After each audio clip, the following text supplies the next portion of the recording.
This episode is brought to you by Squarespace, the all-in-one platform that makes it fast and easy to create your own professional website or online portfolio. For a free trial and 10% off your first purchase, go to squarespace.com and use the offer code CFN. CFN. Make it part of your life. Why wouldn't you? Yeah. You're listening to this. Yeah, that's it's like a no-brainer. Did you download this by accident? Yeah. Wouldn't that be funny? It just this download just went right into my computer. I have no idea how it happened. Wow, I'm going to create a website. Yeah, it's like a pod virus. It's a pod virus. You've been infected.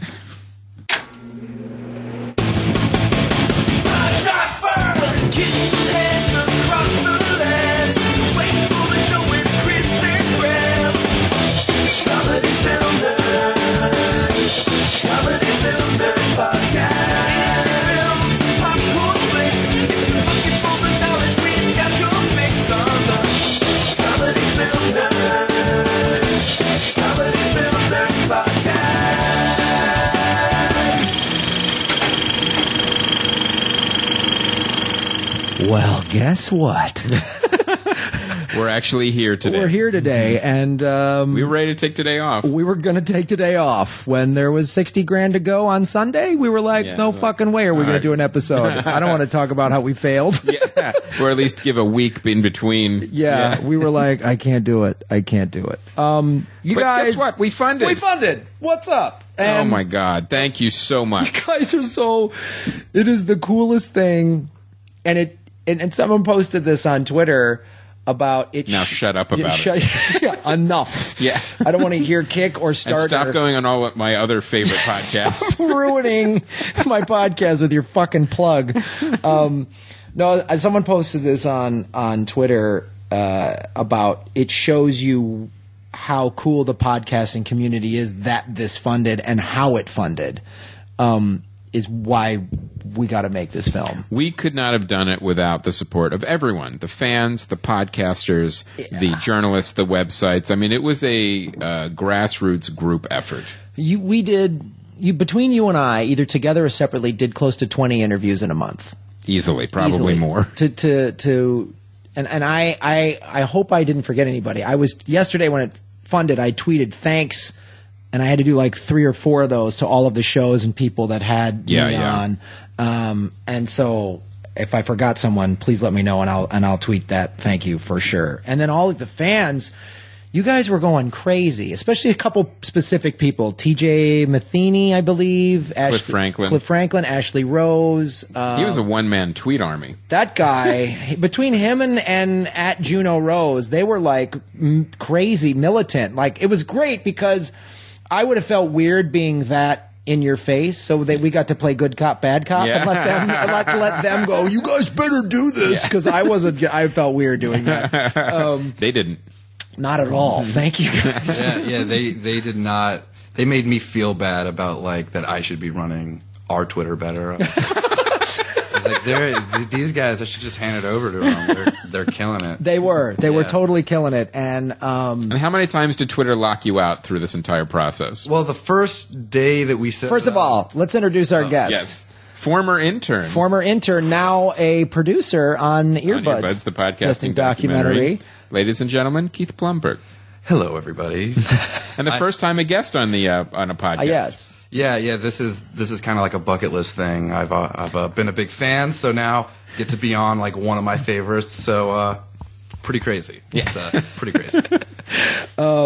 Yeah, it was. And you said you were on one other podcast before, but your roommates? Yeah. My roommates have a podcast called Off the Dome where we just freestyle rap in our basement, but it's not made for anybody other than them.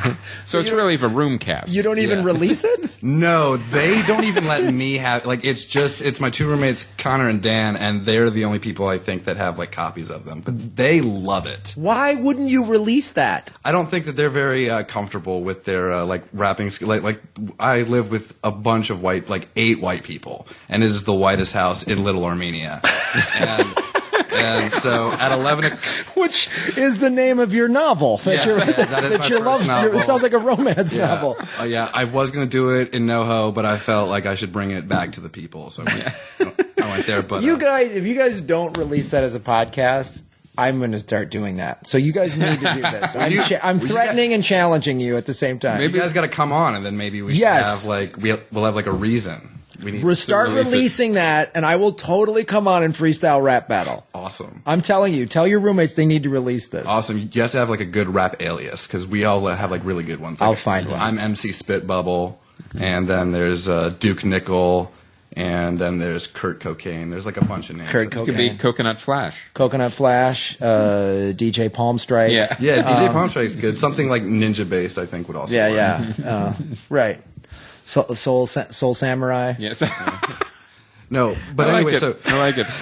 so the first day we set up the Twitter, I've never really done Twitter before, Right. so I don't know the full rules. So Well, you found out pretty quick. Yeah. Huh? You gotta shut up. I followed too many people. Like aggressive following is what I got. And they were like, suspended "Spam." for. Yeah, and then it took a couple days getting it back online. But then yesterday, like when we funded, I probably sent out like 250 tweets yesterday morning. And as soon as we funded, I wanted to send one out saying thanks, but also stop taking your money out. And as soon as I went to send it, it said like you've sent your maximum amount of tweets. So as soon as we funded, I wasn't even able to say for like 12 hours like thanks.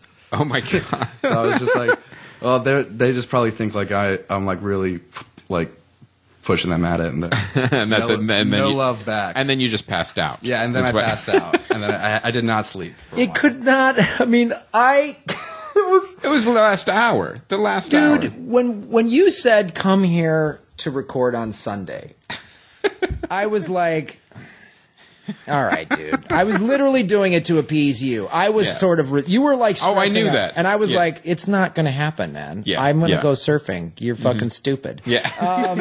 And I hate driving to the valley more than one day a week. So we did it, and a friend of mine was like, after it funded, went, yeah, we were listening, and it really sounded like you were. You were checked out. I was already. a little checked. I had literally, and I'm not joking, practiced my concession speech for this to say on this show, like, hey, thanks guys, it's all right, and just come to Podfest 2014. Like that's what I was going to do. And Thursday and Friday last week, I was really bummed. Right. So was I. we were both just like, after we recorded the episode with Doug, which was fun, it was awesome, but it was like, we both were like, it really wasn't moving. Right. Yeah.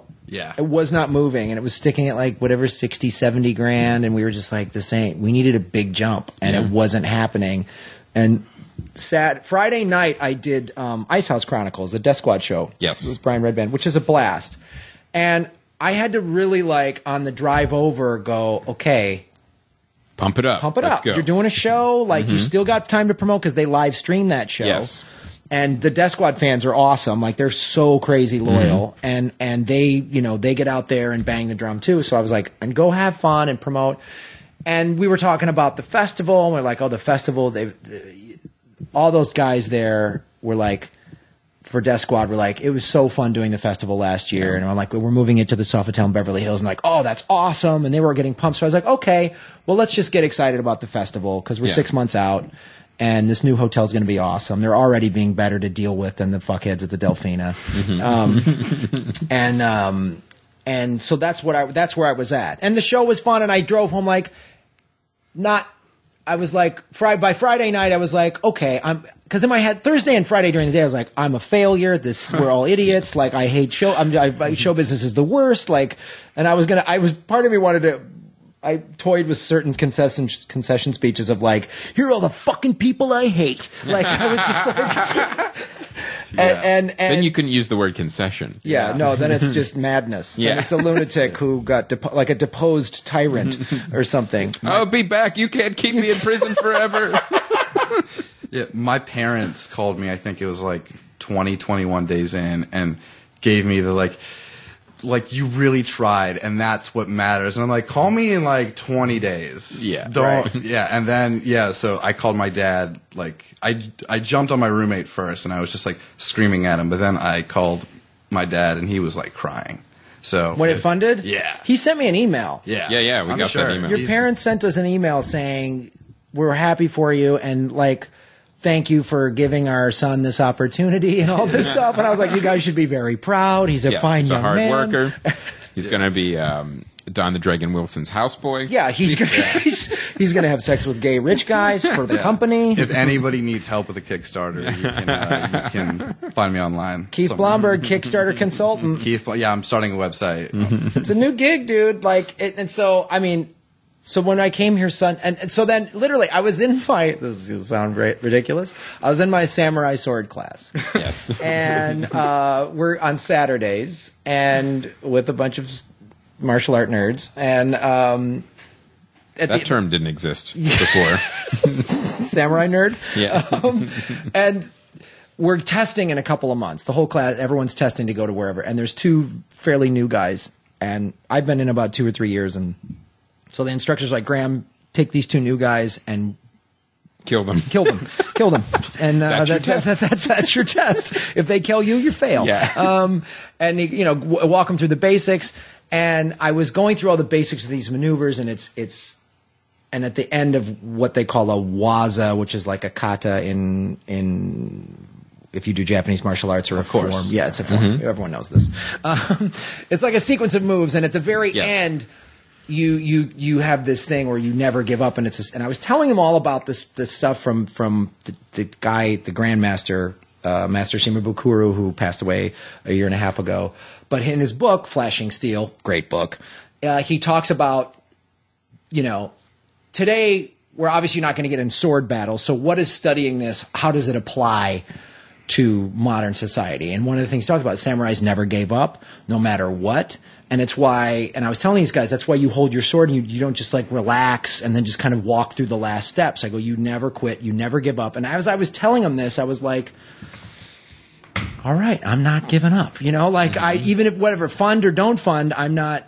Because if it did, I had times last week where I was like, I'm out. Fuck, here's my surfboard. I'm going to There was definitely a few times where I thought, all right, I think I need to be enthusiastic for the both of us. And there was a couple, You saved me, Chris. We would get every other day, we'd get a panicky letter from Keith going, what the fuck, you guys? Oh, my God. I was all right, calm down. This is part of they're going to hate it. And I knew just from the nature of Kickstarter, I was like, you know what, this is the kind of thing where it's because they even recommended us to do 30 days and we did 40 because a lot of the money comes in at the end. We heard it from Zane Lamprey. We heard it from even the Rotten Tomatoes people. Like Gray Drake said, we'll have you on towards the end because that's when all the money comes in anyway. So I was like, it's low, but it's not impossible. You get a couple bigger donors in there and we could make up make up the distance. But even when we got close, I'm like, I don't know if we can make up this much distance. But I was like, you know what? But being defeatist, it doesn't help us get to the end. So I was like, you know what? And I had that talk with you, Graham. I was like, if it's gonna make it or not make it, let it not be because we left something out. Like we left some effort off the table. We're like, we gave up too early. There was one stone that we did leave unturned. So it was like, let's do everything we possibly can. Extra episodes, everything from bugging our friends to going on as many shows as we can. And then if it really didn't go, we can honestly say we did everything we could. And when I woke up Monday morning, I woke up a little before 8, and I turned my phone off. Yeah. When I sleep, and I'm like, I'm not turning it on. Yeah. Until I go every morning, I go on my roof and I read, I meditate, and I practice my katana as any American would. Yeah. And I said, because I go, I need, and it's a half hour, and I go, I'm taking this half hour before I turn my phone. I am not. Yes, that was smart. I need this. I'm going to get centered, and I was like, I'm going to turn it on, and I'm going to check, and then I'm going to go to my yoga classes at 9. Mm-hmm. I'm going to ride my bike to yoga, and I checked it, and we were at like $95,000, and I was like, okay, it's not going to happen. And Chris sent me a text going, don't go to yoga. We got 2 hours. And I was like, and I literally had my bike helmet on, my yoga mat in my backpack, and I threw my helmet down. I was like, God damn it, I'm going to fucking lose yoga for this bullshit. Because I'm like, if I don't go to yoga and it doesn't fund, I'm going to fucking go crazy. Yeah. I was going to change my address. I was like, he's going to find me. So and I called Chris and he was like, Graham, we got it. And I was like, okay, let's do it. I'm not quitting.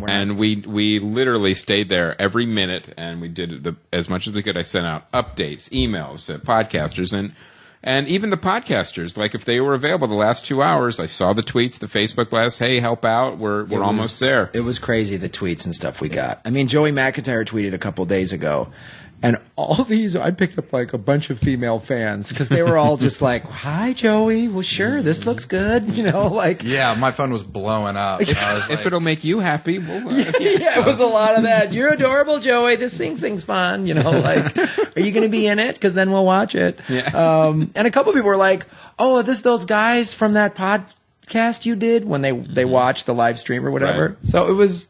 I was calling out all the stops. You got to call out every single favor. Everybody that donated and got a part of this, you all are now New Kids on the Block fans. Yes. NKOTB for life. All right? Yeah, I just live in the generation when I like told everybody that they had like no idea what I was talking about. I was like, he's in a band, and they're like, what else? I was like, yeah, he was on like Boston Public, and they're like, he was in the Heat. Yeah. Who did he open for? Yeah. They're ramping up for a European tour, so he's like crazy busy. Yeah. And everybody, man, Aisha, Kevin Pollak, everybody, all these people. Everyone stepped up. And that's the only way we could have gotten this done, with the support of everyone. And, you know, you guys did it, man. You stepped up and helped us out, and then we pulled it off. And now we're going to make an amazing movie. So now what we're going to start doing is we're going to take probably close to 3 weeks or so to start planning out.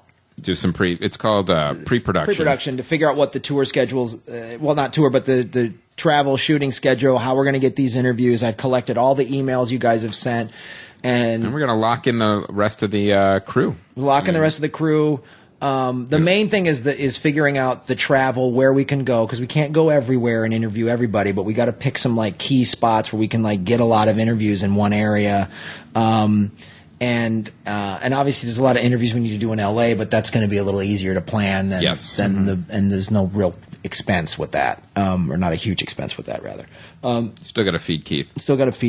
Yeah, feed me my friends. And, we're gonna just throw I'll them. be a happy guy. Yeah, trail mix for their rap battles. As I've said, like I love Arby's, so if we can get that's been a recurring theme. We'll try to get Arby's. Yeah, well, maybe we'll get some product placement. We'll give them a call. Yes. We could do some interviews in front of an Arby's. We're clearly have no scruples with regards to how we whore out and promote. So if there's anybody who's Arby's, we'll pay Keith in sandwiches. 5 for 5. 5 for 5. It applies to more than sandwiches, but that's fine. Arby's is an atmosphere, really. It really is. Yeah, it's a way of life. Yeah, it's a lifestyle. It is a lifestyle. No, but honestly, like my dad, like he got me like really into it as a kid because it was like the one place that like it was like the fast food that we couldn't go to because my mom was like too disgusted with it. And then he was like this will be like our secret. And then he like started this like fetish with Arby's that I have. Right. Wow. Yeah. That sounds creepy. It's really sad. It's really sad. Your dad was like, I want you to be morbidly obese. Yeah. And he was like, you can either be a Mets fan or you can like Arby's, and I chose the latter. I think Mets Fair fan would have enough. been painful. I'm a Cubs fan. So that's what we're, and we'll be updating you guys periodically, not only through the Kickstarter website, but mostly through this podcast, and we'll let you know kind of what's going on and where we're at and where we're going. Let's talk about some movies. Let us talk about some films. You know what? We should let our producer go first. Yeah. Now, what movie did you see this weekend, Keith? I saw Pompeii 3D. Oh, thank God. Thank God. I'm so sorry. I say 3D because I saw it in 3D. Because I was like, I got to see this the way it was meant to be seen, and I think I did. Which is not at all. Well, yeah, which is not at all. I was given the choice of I, Frankenstein and that, and Wow. yeah, that. So this was you were on a date? Or was it a rap battle? Was that the third choice? It was. You lost a rap battle? It was a couple friends that just don't have good choices. But I like to go to the movie. Like I love that experience, and we're in that kind of time of year where like there's not a reason to like all the good movies that are out. Sure. Like I've seen or like my friends have screeners of because I work in the industry, and so all that's left is kind of like the garbage that they throw out. So like I saw the Lego movie, and that was like the most excited I've been. Lego in a long. It was great. It was Lego so movie good. was So, like, fantastic. Next one I'm really excited for is The Raid 2, and that'll come out I think in like a month. But that's just like ninja porn to me because I don't watch that many martial arts movies. But when I saw that in theaters, the first one, it was like me and 6 other guys, and we all clapped at the same time. Dude, the raid is awesome. I was losing it, and they're trying to remake it in America now, and they want to get the Hemsworth brothers, Thor, and I'm like, there's no way that even if you train those guys for a year, they're never going to be that great. It's going to be a quick cut action movie. It's not going. They even offered the director to make the remake, and he said, "No, I'm going to stay here and make a sequel." Well, the coolest, with the best martial artists on the planet. Like the coolest thing that I read is that the director had the second one written, and he wanted that to be the movie that he made, and he couldn't get the budget for it, so he wrote a prequel to it, which was The Raid that we saw, and he got the budget, and then it was a success. So now he got like 10 times that amount. Gets to make the movie that, so it's not like a sequel that he's just like, this was a hit and let's like money grab. Like this is what he wanted from the start. And every trailer that I've seen and like from the stuff I saw from Sundance, I've been like losing it. Yeah, but back to what's important. Yeah, Pompeii. Pompeii 3D. Yeah. Okay. So first of all, no spoiler, but how does it end? Do they survive? Yeah, do they make it out of the volcano? Yeah. Do they reach the submarine? Not since Lone Survivor, I think, is there like been a bigger spoiler in a movie. Everybody doesn't make it, and I went and read some of the message boards afterwards, and I read some people. It's like, why did this character have to die? I'm like, it's Pompeii. What did you do in history class? Yeah, like it's not Dante's Peak. This is Pompeii. this is a real volcano. But wait, Dante's Peak wasn't a real historical event? Weird. Okay, I will say this: it was better than I thought it was gonna be. Wow. So, but I'm not giving it any endorsement. It was they saved my only huge problem with I went because I just want to see like a disaster movie. Or a disaster of Are you disaster? I'm a big Game of Thrones fan. Okay, so the lead guy is from Game of Thrones. Yeah, but I don't think there was enough marketing where anybody gave a shit about. Like nobody was like Kiefer. I'm going for Kiefer Sutherland. No one knew he was in it. Oh man, well, I didn't know why he was in it. I was watching it. I'm like, who gave him this? This is like a U-Bolt film. and Kit Harington was cool. They did a cool thing with the story. Like it's basically just Titanic meets Gladiator. They set up this like. I don't want to spoiler. Like Kit Harington, you can spoil this movie. Is like as a child witnesses like all of his family be massacred, and he like grows up as a slave and by a volcano. So now he's going to get a vengeance by a volcano. It's the Bruce Wayne, and then he falls in like when he grows up, he falls in love with this like rich woman. So that's where like the poor guy and a rich woman, and then Kiefer Sutherland is like the ruthless ruler that's like trying to take over that area. And my only problem is that they saved. My big problem is that they saved the volcano for like the end battle scene. Like it was 90 minutes of like nobody's even talking about the volcano. Like it's like people are in this. It's like waiting world. For the ship to sink in Titanic. There was the one guy I really liked was this guy. I cannot pronounce his name, so I'm not going to try to. But he played Mr. Kiefer Sutherland. Kiefer Sutherland. Nobody played Mr. Echo on Lost. He has like Ottawal. Yeah, and he Edgy-Ofer. Yeah. The guy that's not Idris Elba. Yeah. Ottawal Akinyoe. He's the guy. He was the guy who was awesome in the HBO prison show. Oh, yeah. Oz. I know which Oz. Yeah. He was amazing in Oz, and then that. he was great as Mr. Echo in Lost. I was like, it's either The was. Wire or Oz or Trem, and I don't even know how to correctly say that show. No, but it was a bad movie. Like it was garbage, but it looked better. It was better to me than I think they put out like a Hercules movie. Like Did it look ago. like a green screen movie? Like were the effects really cheap too? No, the effects looked cool, but it was total CG. Like I can tell you, in a lot of shots, there's like hundreds of people. You can see those shots weren't like those are all CG people. And right. I worked on Battleship, so I know what CG people look like. But it wasn't. That it was not bad enough that I was like I checked out. Like I like Game of Thrones, so that guy was cool, and they made him more of a badass than he is on Game of Thrones. But well, let me ask you this: was it worth seeing it? Did the 3D make it better? No. I don't know. Like what I don't mind the 3D now as long as it's bright enough. That's my biggest problem is that I saw Prometheus and 3D, and it was so dark. 3D can drop the film down by like 2 f-stops. Yeah, It but really can. With IMAX, it's always good Because they have a certain... it's like legal that like they Yeah. can't be called an IMAX unless they project at like a certain. There's like, a certain standard where the bulb has to be a certain brightness, So or you're it can't be saying an then IMAX movie. if you're going to see 3D, just see it in IMAX. Otherwise, Well, some I don't know if it's available. you know what? Some of the theaters, it depends on the theater. Some of them drop if the bulb is too low, but some of them actually like will get the bulb the right at the right level. But you know, IMAX. The difference is IMAX makes sure. Yeah. all right. So let me ask you. So then Pompeii. Are you saying if you have nothing to do because it's February and you go see it in 2D if you want to kill 2 hours? If you like the movies that Paul W.S. Anderson, the guy Death that's Race, not the Paul Anderson that makes good movies, the guy that made like Mortal Kombat and all the Resident Evils. If you like Resident Evil, then you'll like the movie. If you watch the trailer and you want to see it, then you'll like the movie. I feel like, okay. it's like.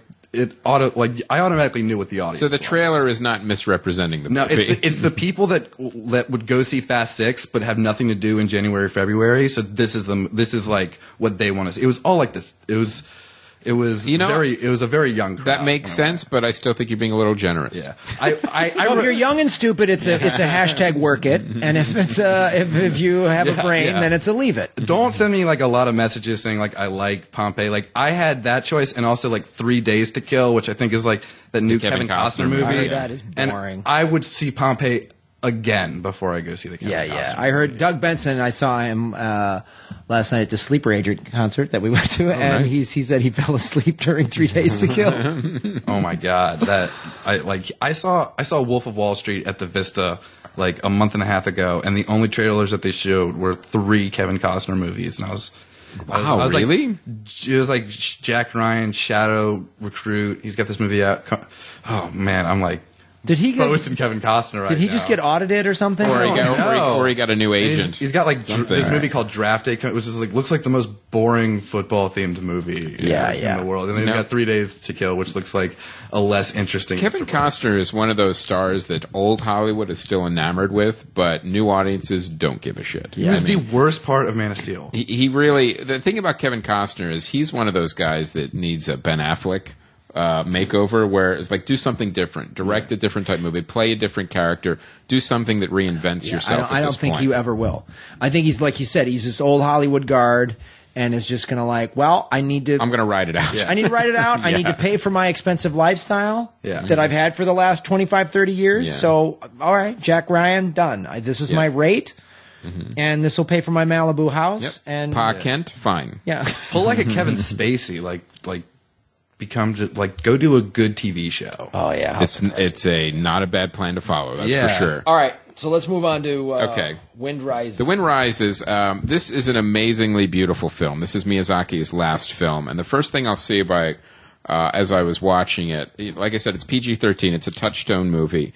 And it's not a kid's movie. I'm not going to take my kids to see it, and not because there's anything horribly offensive in it, but it's an animated drama and basically a historical piece that my kids would ultimately be bored. Yeah, they'd be bored. It'd be over their head and bored. Yeah, and it's about an aeronautical engineer that was designing airplanes for World War II.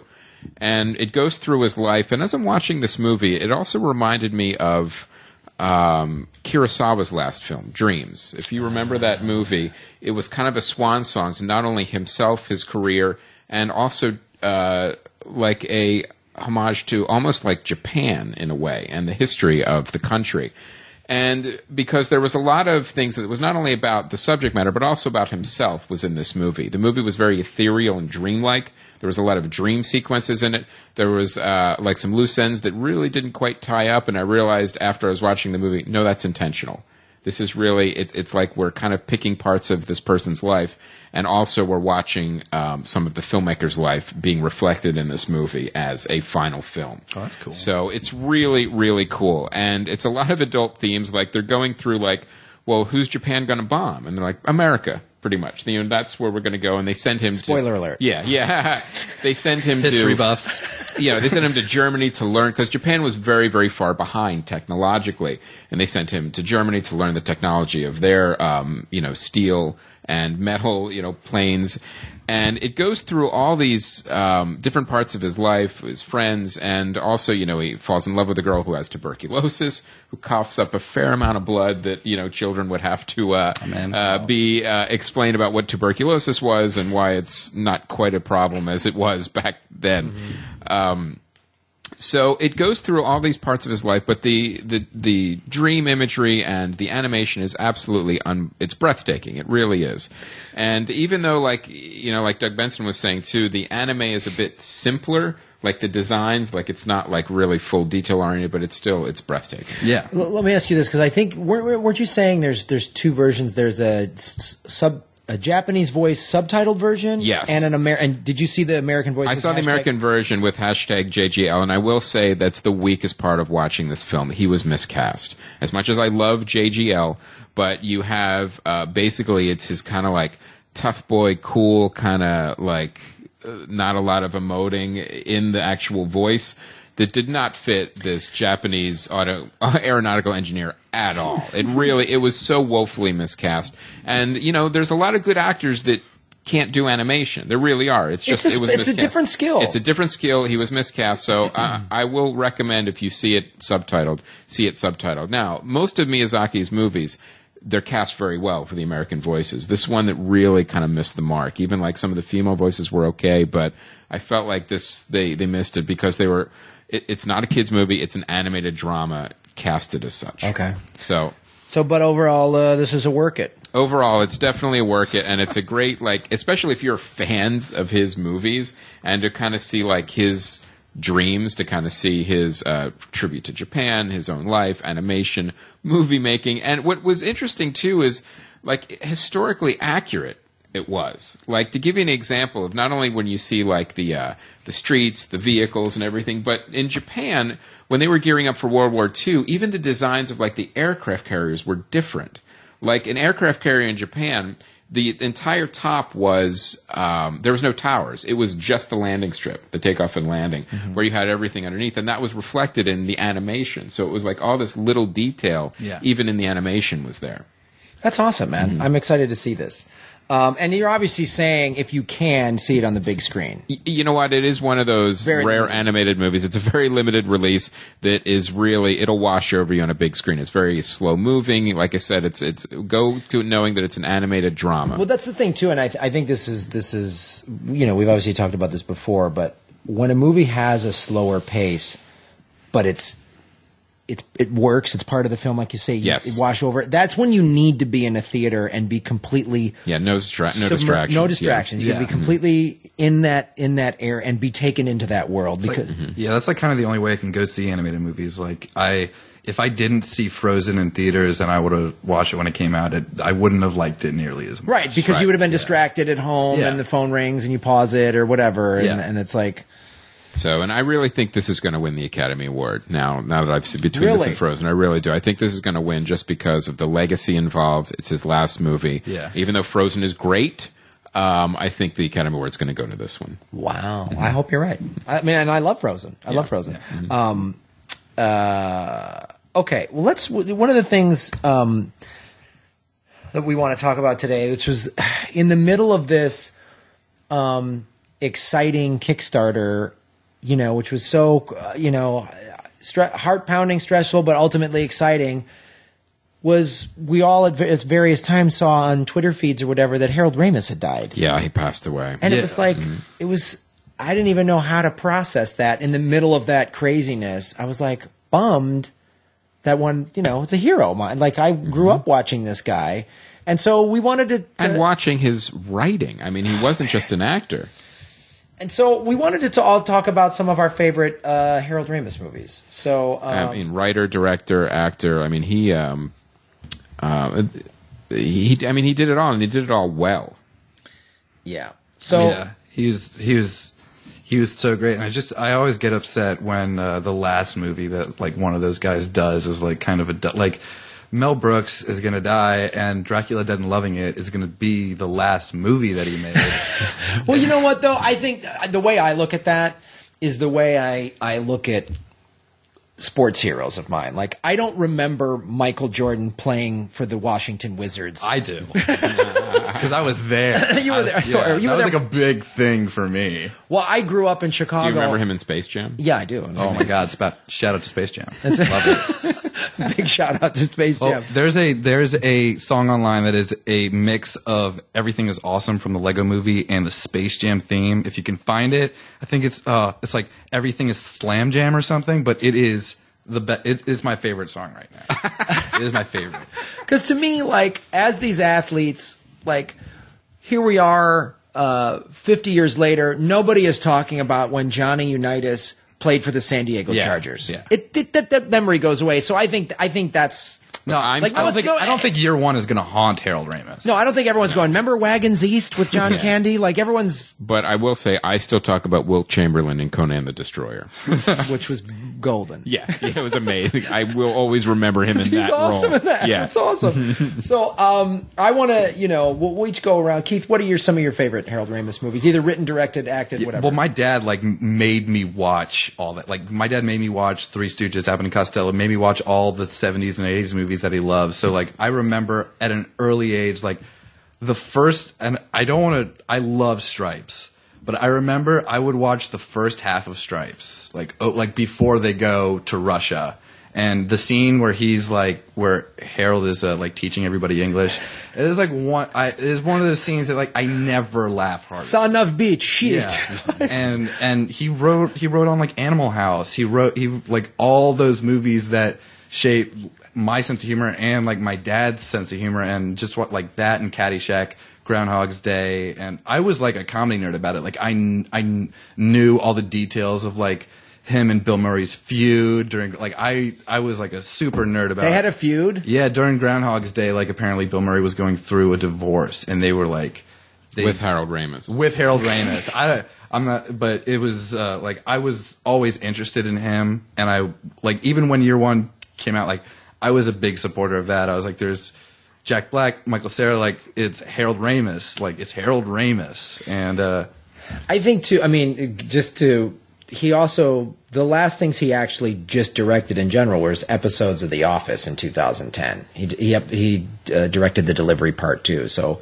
You can have that be your last memory, as opposed to year one. That's way better. That's way better. Because you saying year one is a bunch of people are going, what was that? Yeah, I was excited for that movie like a year before. Like when I heard the details of it, I was like, that is the best concept. Like I'm totally in, because I love like History of the World Part 1 and like all those movies. And if you could do like, I just love that form of satire. It's not done anymore. Like you don't see movies like Airplane anymore, or movies like like even if they made a new Ghostbusters, it wouldn't be the same thing. Like you can't just get 3 Jewish guys and 1 black guy. Well, they are still called the new Ghostbusters. Yeah. I mean, they are still doing spoofs. They're just not nearly as compelling. Well, all these haunted house. Oh movies. yeah. And that like Ghostbusters was the first sort of like big budget comedy, because like Bill Murray had gotten huge, and Aykroyd, those guys were huge. That role, Bill Murray's role, was written for John Belushi, John Belushi, who, not thank Jim. God, not Jim. Sorry. But then of course he died. So to me, like, I'm looking at his directing list: Caddyshack, National Lampoon's Vacation, Club Paradise, which is a bomb, Groundhog Day. I mean, these are Caddyshack, Vacation, Groundhog Day are some of the best comedies that I've ever, you know what I mean? Like, that's what I was raised on. And Caddyshack was a huge one. Caddyshack. First boobs I ever saw. Yeah. Yeah.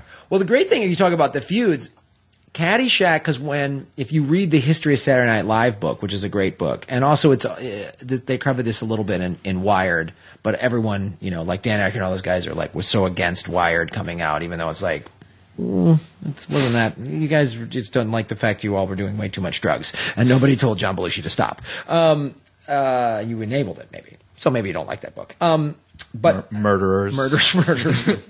But I think, like, on Caddyshack, Chevy Chase was in like the first season of Saturday Night Live and became huge overnight success.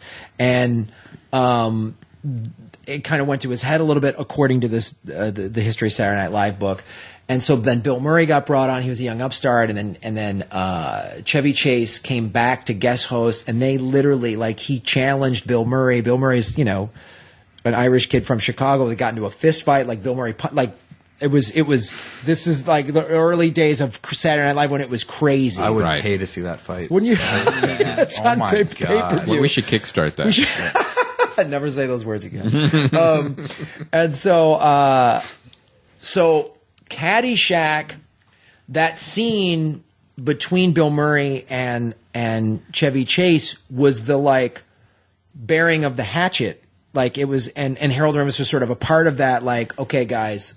Saturday Night Live's over. Let's settle this. And, it was that scene. They just improvised that, catching a late night or something, Ty? Like that scene, which I could say those lines over and over. It's a cross between California Sensimilla and Kentucky Bluegrass. The great thing about this, you can play 36 holes and get stoned to the bejesus out of you. And, the pool pond would be good for you. Yeah, natural springs. All of that shit was largely improvised, and it was sort of their bearing of the hatchet, shaking hands, and so that's a significant moment to me in the history of comedy. Yeah. And Harlold Ramis was a part of that. Well, Harlold Ramis too. If you go back even past movies, I mean, he was part of SCTV. Yeah. A long time ago. Which is and Kids in the Hall. If you ever check those out, for sure, man. SCTV, Monty Python, and they definitely shaped our comedy. There's no question. And he was in movies like Orange County, which was sort of unique. The parts that I'm going through his. He made that movie too. Yeah. His the actor, the stuff he was in. He did Knocked Up. Those right. As Good as It Gets. He's got a small part in that. And then Groundhog Day's got a small part. But to me, what's your favorite then? Mine? Yeah. It would have to be Stripes. Yeah. Okay. I love that movie so much. It's Bill Murray. It's going to Russia. It's like going to Wisconsin. I got the shit kicked out of me in Wisconsin once. All that stuff. That movie taught me a lot of stuff. It taught me what holding meant. He's like, hey man, you holding? I had to ask my dad. I was 12 years old. I'm like, Dad, what's holding? And he's like, don't worry about it. It's not a joke that pertains to you. The scene where they first get there and Judge Reinhold is the drug addict. He's like, hey man, you got any drugs? And Harlold Ramis is just nodding his head mockingly. Yeah, man. It's so fucking funny. Or when they're he's sitting next to John Candy when they're all talking about each other, and John Candy's like, yeah, I need to lose a couple pounds, and just Harlold Ramis is the faces he's making. He's not saying a word, and he's fucking hilarious. Yeah. He's almost stealing the scene from John Candy. And John Candy's very funny in that movie. And when he's like, so I thought, join the army. And Harlold is next to him just going oh yeah. It's fucking. I think I remember the best is the Francis joke. It's the guy that wants to be called Psycho. Yeah. And he's just like, if you touch my stuff, I'll kill you. And you guys call me Francis? I'll kill you. It's like, yeah, quiet down. Pipe down, Francis. Yeah, lighten up, call me Francis. Psycho. I mean, that's what we would say each other in high school. Every time someone we get a pipe down, Francis. Yeah, lighten up. And they're going to go, any of you homos touching my stuff? It was so great. And that scene was largely improvised, and Bill Murray does the whole thing about Sergeant Holka. And, all right, push-ups. The whole movie is great. Any of you suckholes want to come up here and try to knock me off? Yeah. And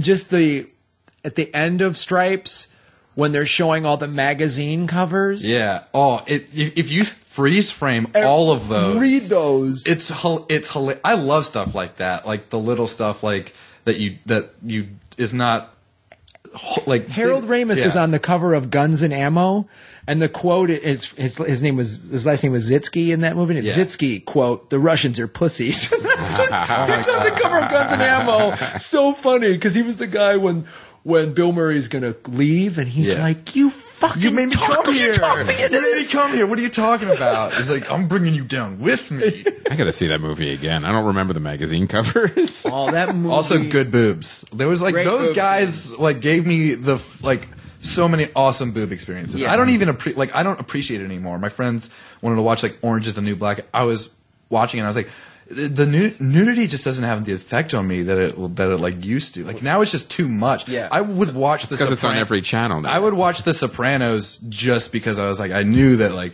they're gonna go to a strip club at some point. These guys are gonna go. My favorite movie that he directed. I mean, I love Caddyshack.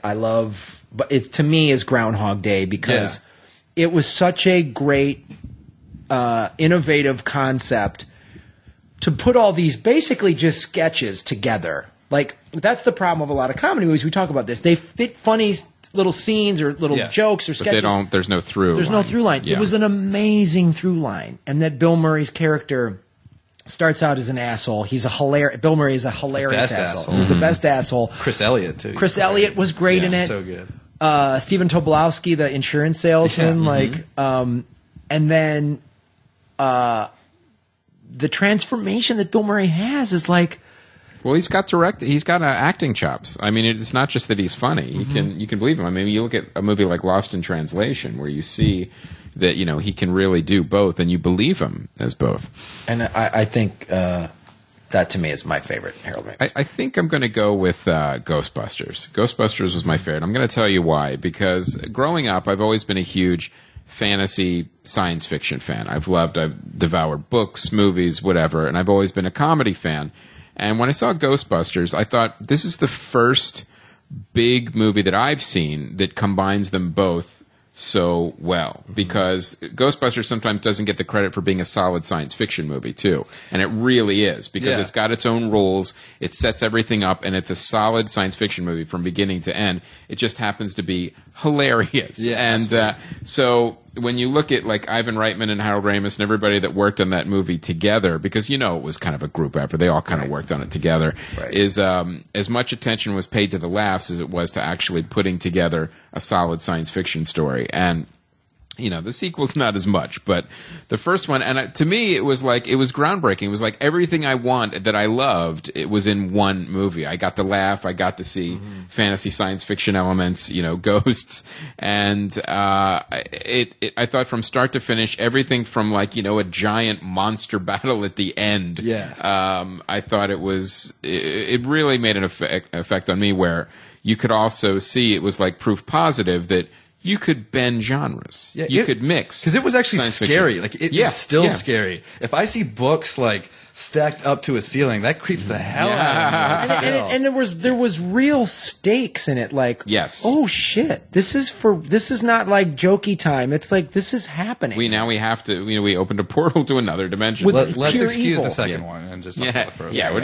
It's definitely, the rest was kind of money grabbing. By the way, bringing it around, Bill Murray and Ivan Reitman worked on Space Jam. So, look at you, buddy, weaving that tapestry. So, and the other thing that gave me such an appreciation for this film is when you bend and mix genres like that, especially when you add comedy to anything, comedy horror, comedy science fiction, comedy fantasy. So hard. It is so hard. It is such a razor's edge with Bill Murray. And which was his deal. Bill Murray, they're like, all right, you got to do Ghost. They wanted him to keep doing Stripes and Groundhog Day or Stripes and Caddyshack, and he goes, here's Ghostbusters. He goes, okay, I'll do Ghostbusters, but I get to do Razor's Edge. Yes, and it was smart. And one it was for them, one for me. And it was so I thought it just succeeded beautifully on every level, that it really made an impact on me, that movie. And can this be the final nail in the coffin for Ghostbusters 3? It's been in development for so long. It's done. Egon's gone. Yeah, Bill Murray wants to be a ghost. If this movie, the only living character is Dan Aykroyd and Ernie Hudson, then I don't know who's on board for that. But I just let it die. Let it go. It's gone. It's gone. It's gone. Favorite movie that he directed, Chris? You know, it's hard to beat, like you were saying. Wait, did he direct? He directed Stripes, right? Or was it? No. I think that might have been Reitman. Yeah, that was Reitman. Yeah. Good Stripes. It was, let me go with this. Harlold Ramis. I'll show you his directing list. Yeah, let me see. You know what? I think I got to go with Groundhog Day too, although it's close to Caddyshack. You know what's interesting? That Bedazzled remake that he did direct. Wait, he did that? They did the remake With Brendan Fraser. Yes, with Brendan Fraser. Saw that on my birthday. Not a great movie. However, I would suggest if you were at all interested in like kind of the story, go see the original with Dudley Moore. It's absolutely hysterical. I have not seen that now. Yeah. I feel like. But Bedazzled was one of those movies that you could remake it, but you got to do a little better job. It's just it wasn't structured properly, but go see the original Bedazzled. But I would say I've got to go with Groundhog Day too. Yeah. I'm gonna throw out a sort of hidden gem of Harlold Ramis, and just a hidden gem comedy that just never was a big breakout that he directed in 1996, Multiplicity with Michael Keaton. And I remember that movie. Yeah, that movie has so many great little subtle moments, and a lot of it is Keaton, but it's also Harlold Ramis's direction. The Multiplicity, he finds a guy that gets cloned, and that's the joke. And there's all these different versions of his because his life is too busy. Another Andy McDowell, right? And there was Andy McDowell's wheelhouse in the '90s, always playing. Her and Ramis, they must have loved each other. Well, there's a scene where Michael Keaton goes. He sees an ad in the paper like, "Is your life too busy? We can help." And his life is crazy. He runs his own construction business. So he goes to meet with this doctor, and the doctor's talking, "Oh, we could do this."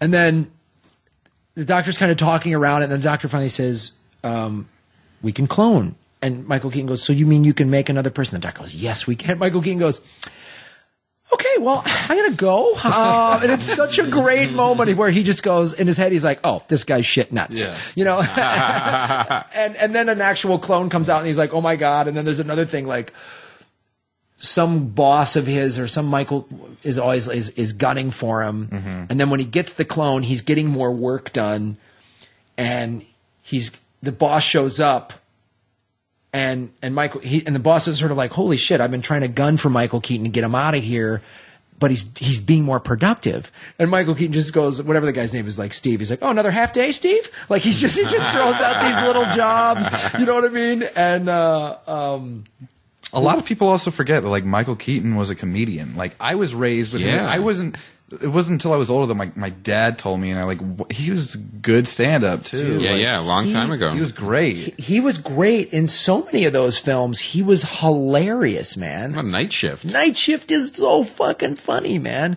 And also, Eugene Levy is in Multiplicity, who plays a great character of a guy who's a slacker who's always late and always a fuck up. And there's like if you've ever first saw Eugene Levy in American Pie, he's got a long resume before there. Yeah, SCTV guys, go watch it. Again, you see Joe Flaherty, John Candy. You'll see a lot of even Rick Moranis. Rick Moranis. There's my favorite Rick Moranis thing I think I've ever seen him do. Was Martin Short in there too? Yeah, Martin Short. Yeah. Martin Short is on there. Rick Moranis? They would SCTV. They would do it like it's an actual TV. Yeah. And they would. This is back in the day, kids. TV stations would go off the air, and they would play the national anthem at like 1 or 2 in the morning, and it would be off the air for like 4 or 5 hours until the morning news came, and it would just be snow. It'd just be fuzz. So they'd play the national anthem, and it would be over. So they go, "Now to conclude today's broadcasting, here's Mel Torme to sing the national anthem," and it's Rick Moranis, and he goes, "Oh, say, can you see by the dawn's early, long and lean and tan?" It's fucking hilarious. If you don't know who that is, first Google Mel Torme, listen to Mel Torme, and then watch that. Yeah. It's fucking hilarious. Yeah, that show's great. Like, I didn't find that until I became like a pretty heavy comedy nerd. But more people, like, nobody knows. I feel like nobody knows about that show. No, like anymore. they don't. You got to keep it going, keep it alive. Forget Mad TV. Remember SCTV. Yeah, for sure. All right, guys. So Let's wrap it up. Let's wrap it we up. want to talk about Squarespace real quick. let's talk about Squarespace. I was actually because we're actually going to be using Squarespace, the offer code CFN, when we build the earbuds Yes. website. Just So- bought the URL. Thank you, Brian Wolf. Yeah. Weird, something we completely forgot about. Yeah, we are a .org, so that's a problem with anybody. I thought we were .gov. I thought we were a governmental agency. That'd be so badass if you can get away with that. So, but one thing I wanted to mention to you guys is, we're about to set this up, is that, you can have your own URLs, like if you register on another site or whatever, you could use those with Squarespace. There's a lot of drop-down stuff. You can import from content from like WordPress or other types of blogs. The other, it's got all the Facebook and Twitter plugins. You can do everything you need to do. And there's also e-commerce. Like, well, hey, can I sell stuff on the site? Yeah, you can. Dave Anthony just converted his site over, and he was telling us during a Podfest meeting, he's like, it's really great and it's easy to it's use. drag and drop. And then, but if you're a developer and if you're a weirdo code junkie, you could get the developer APIs and really get. Well, I think that's the thing that's good about it. It is. If you don't have that much experience doing it, you can set it up. Yes. And get a pretty slick-looking website. And then, of course, if you are a coder, developer, Yeah, you could really make it do what you want it to do. Yeah, you can set up your conspiracy theory websites. Yeah. And sell yoga mats. Sell yoga mats. And have a conspiracy theory on the side. That's what I want to do. So the great thing is they have 24/7 support all in this country. So there will not be any language barriers or anything. Everything is 24/7. 24/7 right in the US of A. Yeah. In New York City. They're all out of Manhattan. They are. Mm-hmm. So you can get support from hipsters. Yeah, absolutely. I guarantee it. By the way, they make the best shirts. The shirts are the softest. I live with 9 great. people, and they're at least one of them a day is wearing a Squarespace. Like you've clothed my my entire family. So thank you. So maybe we're gonna have a Squarespace rap battle. Yeah, Sounds like the hipster tech support is like, I can't get these, these earphones. What are they? Because they have the Time Life operator things. Right. Yeah. How do you fit those with a ski cap? That's the hardest thing. How? We have scientists working on it. Yeah. How can you wear that with an ironic Civil War beard? Yeah. Like, how can you do that? I saw like a guy yesterday with like a Zippo lighter, and I think that's the most instant hipster thing. Like I saw him flick it open, and I was like, oh man, nice. I'm automatically pissed at you, bro.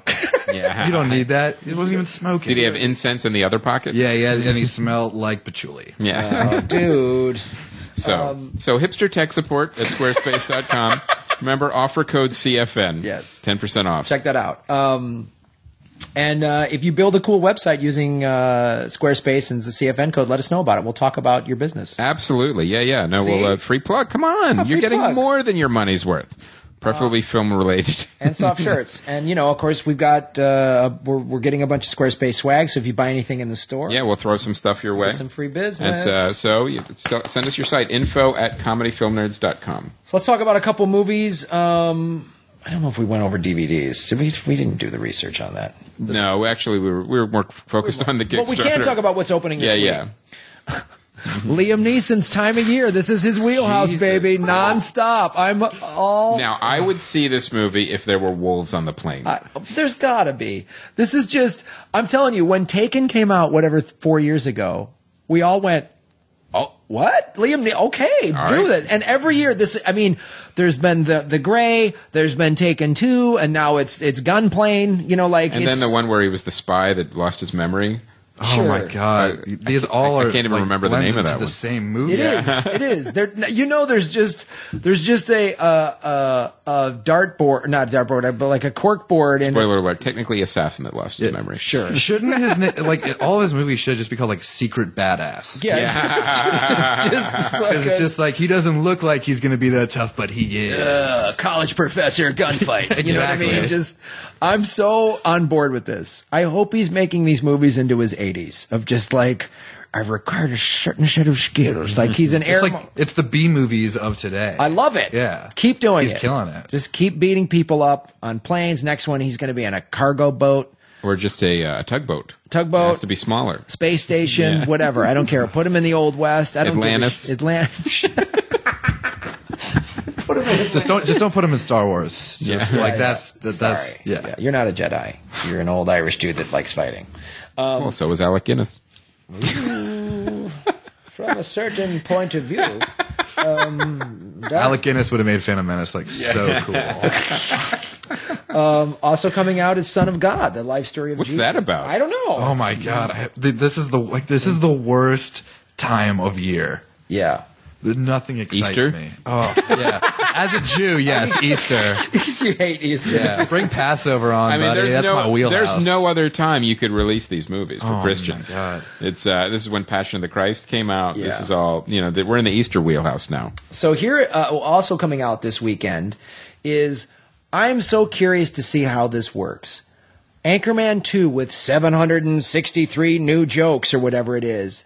And part of me goes, come on. And a part of me goes, that's fucking brilliant. And It's a re-release. it's a re-release. You're re-releasing special features on the DVD. Is basically what you're doing. This is something you would just make for DVD. Yeah, I heard about that like when it was first coming out that they had a cut. The reason I want to see it is because it's a rated R cut. And that's what I thought. I'm like, this is a movie, like the first movie, these guys are like misogynists, and it's like, that's the best part. And in the second, they're racist, which is tougher to play, especially in like a PG-13 atmosphere. So that excites me. But I also read that it's going to be like a 2.5 hour cut. Wow, really? It's like Yeah. an Apocalypse Now of This is like Anchorman? the It's a part redux. the redo. And my biggest problem with it is that it was a 2 hour movie in the first place, and I don't think I think comedies by 90 minutes. law like 90 minutes and get out. That's 2 comedy movies, 2.5 hours. If I go to a comedy show, it doesn't matter if it's like the best comedians on earth. After 2 hours happens, like you can bring anybody on that Dude, stage. I'm out. Anyone What's the first listening- rule of show business? Leave them wanting more. Yes. And anyone out there, young comics putting together shows or whatever, under 2 hours. Oh my God. 90 minutes is like the target time. You can send like Louis C.K. out with Jack Black and like Jim Carrey, and I will still like it will At 2 hours I and 10 remember, minutes, you're done. You know, I'm when we done. first got to LA, we were on those shows that were over 15 3 hours comics. long. Oh my And God. I remember if you're at a comedy show and it's over 3 hours, you're either waiting to go on or you have nowhere else to go. Right. And the audience would feel like held hostage. Like, fuck, I want to get out of here. We Yeah. had fun.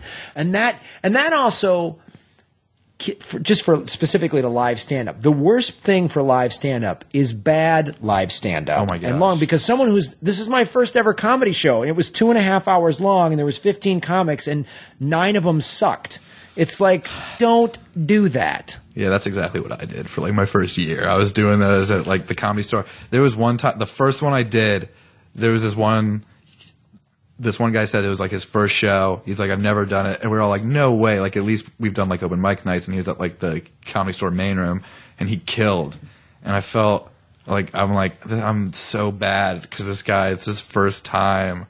I think he was lying. There's no way that he was that good. Yeah. But yeah, make it 90 minutes. And So we'll see what this new... I'll see it because there's no other options. Right. I like to go to the movies. Couple indies coming out. The Lunchbox, which is an Indian movie, and it's starring If Arfan Khan. I'm sorry, I'm mispronouncing You've been that. killing it with me. I'm so great with names. I love it when people email me going, Graham, you mispronounced that. At least you try. I've just like no way. Everyone who emails It'd me, be better if they emailed you and said, Graham, you said that right. yeah, you're I butcher 'em correcting too. me. Isn't Yeah. gonna. It's not helping. It's never gonna. I'm never. It's like saying my accents aren't accurate. Like it's never. If you listen to the show, it's not gonna happen. I'm gonna try. But anyway, Irfan Khan was the guy in Life of Pi who's the adult version who's telling the reporter the story. Okay. So he's an amazing actor. So this, I think, is a star thing for him. It's a mistaken delivery in Mumbai's famously efficient lunchbox delivery system connects a young housewife to an older man on the desk of his life as they build a fantasy world together through notes in the lunchbox. All right. Now, I do want to say that for the DVDs coming out, it's actually a really good week for DVDs. Oh, is it? It's Gravity, Thor 2, and Nebraska. Oh, well, bing, bang, boom. Yeah, I so think that's you're what not going to go wrong. Watch them in that order, please. Yes. And please don't watch Gravity on like your phone or something. I love that movie too much. Just watch it on the biggest TV you can find. Will And Anderson it'll- said that yeah. when I was doing his podcast. He's like, when he was going through the flights, you could see movies that are, quote, still in the theaters. And he was like, am I going to watch this on my the arm of my airplane? Right. I'm like, no, I'm not. I'm going to wait Yeah. till I can see it in the movie theater. Like, I think if you haven't seen Gravity yet, it's probably still in the theaters. Yeah, you could still grab Go it. find it Go do because that. I love Check it so it out. much, but I just know it's not going to translate for a lot of people that have not seen it. It's not going to translate into a small screen. No. It's a made for a big screen experience. If Nebraska is hard for you to find and you haven't seen it, then That's different. Then watch that. Yeah, That's that I think will translate. Yeah. And even Thor 2, it's like watching Game of Thrones. So, Yeah, you can do that. but I really that was one of those movies that I definitely enjoyed more than Graham because of his. It was a lot of fantasy elements that you don't really gravitate towards. Yeah, samurais. Why do I like samurais? They're real. Yeah, there's no elf samurais. No, yeah. Thor 2. Not yet. not as far as you know. Yeah, I love Thor 2. I love Marvel movies, but my biggest problem is like they don't have a villain that you care about any. Like in Thor 2, they made Loki the bad guy that's cool. I know. And I'm like, he was all that you had. Like know. you got this guy called Thanos. He's not going to be in the second one because it's going to be Ultron. So he's going to be in the third one, I'm guessing. And I'm like, that was the tease at like the end of the Avengers that everybody acted like they knew what was going on, but everybody's like, who the fuck is that? Like, And that nerd rant, ladies and gentlemen, is why Keith is works with us because he gets it. He goes on to nerd rants. He goes on nerd rants. Well, that's our show, you guys. Thank you again, everybody that contributed to Kickstarter. Yeah, we can't thank you guys enough. guys We're going to are- make an amazing movie. and all the people who are like, we won't let you down. we won't let you down. We're going to make a great movie. We have too strong of a team in place to not. We'd have to really go out of our way to fuck this. We'd have up. to be idiots. Yeah. Which we are. Yeah. But I'm not saying it won't happen. I'm saying that we'd really have to go out of our way to really make. first thing we're something going to do, dumb. when the Kickstarter money comes, we're going to go to Vegas and try to double the budget. So Yeah. that's the first thing we're going to do. we're going to Bali. Yeah. Yeah. So, and all the people who are like, hey man, I was too broke to donate, totally. No Oh, that worries. reminds me too. We're still getting emails from people saying that, hey, I missed the Kickstarter. Can I still contribute? Save Can your I money help for when out? the movie's done. Yeah, that's what I'm emailing back everyone and saying, look, just when the movie's out, just Buy it. buy a copy of it. Buy it. And I got an email today. When do we plan on like saying that this movie's going to be out? We are least a year. targeting fall of 2015, but that's just an estimate. Cool. Yeah. That's our guess. It's going to be a lot of time in post. There's a lot of time in post.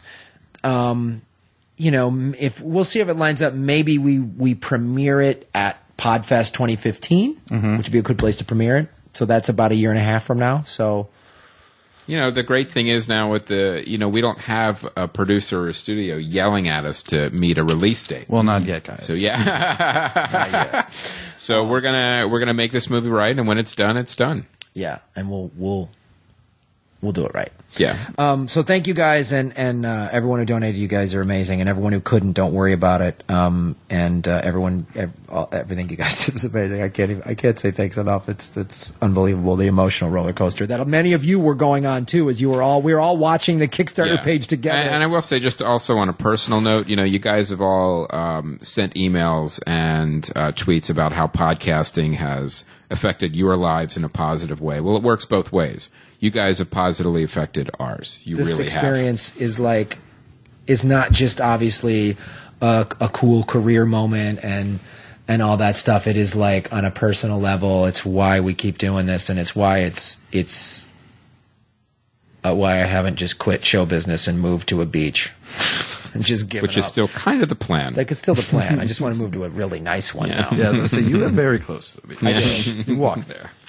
Yes, I do walk to the beach, but I mean like a desolate, like Yeah, with no Wi-Fi towers. no Wi-Fi towers. There's just a samurai monastery, and then my surfboard. I think you're living in the wrong country. You're absolutely correct. But thank you guys. So, and also we want to Did thank that our even guests. ever happen? A samurai monastery? Would it be a kung fu monastery? Maybe. You never know. Martial art monastery. Well, Kung Fu's Chinese. Samurai's Japanese. So there could be, I'm sure there's some sort of Japanese, Buddhist, that's, Hybrid? yeah. All right, I'm all for it. If I find it, I'm there. Yeah. So, Sanai, if you know of one, let me know. So Keith, Blomberg, thank you so much for being on the show. Where can people find you on the internet? You cannot find me at the Twitter anymore because we have handed that off to one of our interns, but it's still Earbuds Pods Movie. Nice. But no, you can find me. I have a comedy group called Dinotopia Comedy. You can find us on YouTube. You can find us on Facebook. We don't have a Twitter because, as I told you, I don't know enough about it. So yeah, you can find me there, and just you know just enough to break it. Just don't send me any Pompeii comments. Like, I saw it, I get it. Like, I'm already ashamed. I'll take a sigh. Like, if you bring it up, then I'll find you. Sweet. But not on Twitter. Yeah, not on Twitter, not yet. Not on Twitter at all. All right, guys. I will be. You're going to be in Tahoe. I'm going to be in Tahoe. I'm going to be working with Jackie Cation. Yes, she just called. We just worked together. So March. She said, "Tell Graham not to come." That was weird. Why would you say that? March 5th through the 9th at the Improv at Harvey's Hotel and Casino. Me and Jackie Case are going to be performing. That's going to be great. It's going to be a great show. And then I will be headlining the Improv in Hollywood, California, March 22nd. That's an 8 o'clock show. I will be posting all those dates. And we'll be doing some more jokes on the road with Douglas Benson in April. So look for all those stuff as I release those dates. And thank you guys so much. And I will actually be in Las Vegas in April. We'll have those dates soon.